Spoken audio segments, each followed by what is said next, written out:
హుందాగా ఆయన స్టేచర్కి సరిపడగా ఈ కథను తీర్చిదిద్దడం జరిగింది. డెఫినెట్గా చిరంజీవి గారి అభిమానులు చాలా చాలా ఆనందిస్తారు ఈ సినిమా చూసి.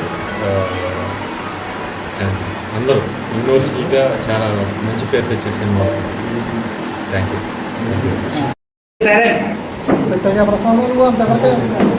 రేపు 29వ తారీఖు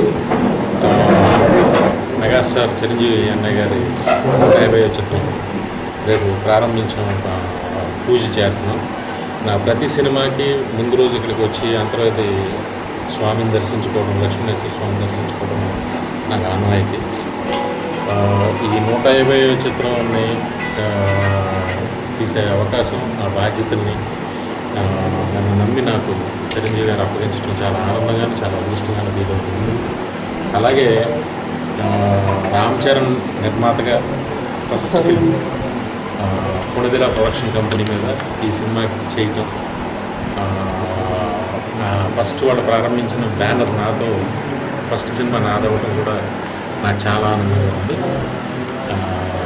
రెగ్యులర్ షూటింగ్ వచ్చి మే ఎండ్, జూన్ ఫస్ట్ వీక్ అలాగా స్టార్ట్ అవుతుంది. సంక్రాంతికి రిలీజ్ చేయాలని సంకల్పంతో ఉన్నాం.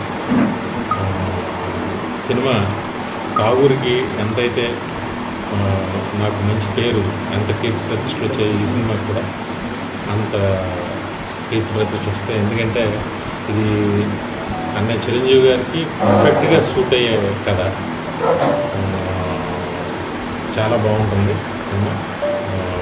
మంచి ఒరిజినల్గా తమిళ్లో చాలా బాగా ఆడిన cinema.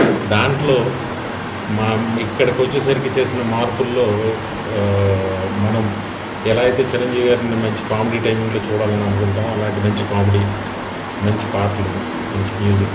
Please subscribe. Please do subscribe. Please subscribe. Please subscribe. Please subscribe to our YouTube channel.